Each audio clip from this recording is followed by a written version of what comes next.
So now that you know how to develop a UGC creative brief that converts, it's time to learn about how to source the right UGC creators to bring that vision to life. This video is going to break down the following. Number one, all the options that you have in sourcing user-generated content. And number two, I'm also just going to give you my honest take on what you should be doing if you have limited time, limited resources, or you want the best possible outcome. And unfortunately, all three of those aren't necessarily mutually exclusive. Number three, exactly how I used to source for UGC creators at the agency where I previously worked. And four, what you need to source UGC creators. So let's dive into number one. What are your options for sourcing user-generated content? And the first one, and likely the option that you're going to start with, is you're going to sign up for a UGC marketplace. This is something like Billo, Trend.io, Incense, B-roll, or hashtag paid. In my experience, B-roll and hashtag paid ultimately gave you the most control over the storyboard that you're executing on. And there are a number of talented creators on that platform that I've used several times.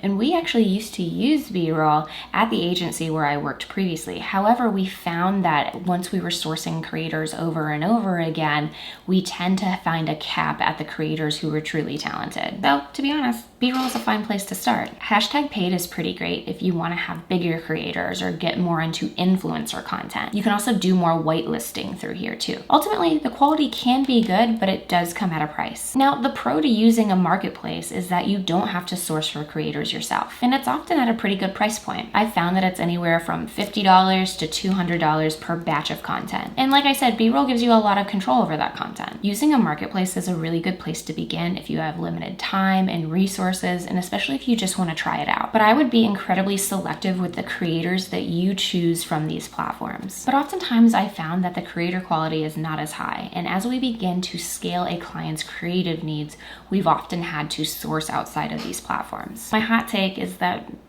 Billo tends to be not good. Trend.io, I haven't personally used in years, but they did just get acquired by Suno, which is kind of cool. B-roll does take a little bit more time, but I often find that time investment is worth it. And number two, you can source them yourself, which means that you can literally get on Instagram and TikTok and just simply reach out directly to the creators that you want to work with. Ultimately, this is where I find most brands and agencies end up at because it's important for them to own the creator relationship. So why is it important to own the creator relationship? Number one, there's a lot more potential for future partnerships and also a lot more potential for better performing creative for creators that you have a long-term relationship with. I find that when a creator becomes more familiar with your process, the content of the ads actually ends up being higher quality and ultimately performs better. I also find that you tend to be able to have more leverage in negotiations. So you can negotiate for more videos for a higher rate or a longer term partnership or explore whitelisting. And it's really easy to build upon those partnerships and add amendments to the contract and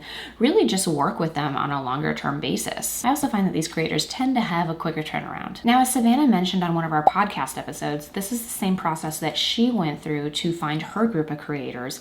And again, this is the process that we went through at the previous agency where I worked. If you're interested in reaching out to creators yourself, a quick and easy way to get started on this is via Twitter. Twitter actually has a huge UGC creator population and community. I even have a list of over 50 creators, many of which I've already worked with. My hot take on sourcing creators yourself is that this does tend to take quite a bit of time. And depending on the creator, has a wide range of prices, anywhere from $100 all the way up to $5,000. Yikes. However, ultimately, I have found better creators this way, and I was able to select creators really based on the brief or the client and even ultimately the type of content.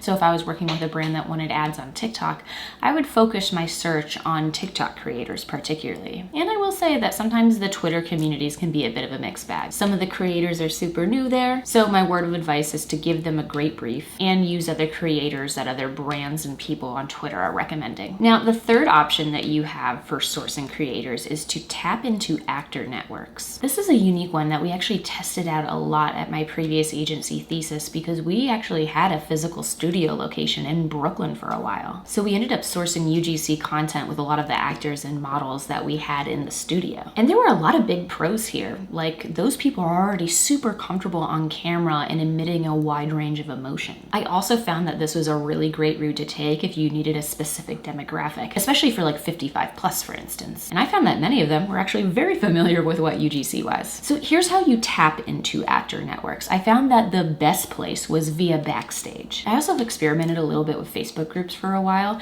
but I found that to be more of a dead end. However, I have heard of a lot of other people having success with it, so maybe it's just a New York, LA thing where it wasn't as successful, which I don't understand why, to be honest. I found actually that we had consistently good results from people on Backstage. However, I did find that some of the cons to be that the same people tended to audition for the same things over and over again. And a lot of times they would just mass apply to anything that was available in the area. In UGC, you tend to get a lot of people that were doing that because they wanted to do something where they didn't actually have to leave their home. With that said, I was often really surprised at how many TikTokers I ended up finding on Backstage. I found quite a few high quality creators using this pathway. So my suggestion is this: if you're just starting off, it's totally fine to use a third-party marketplace.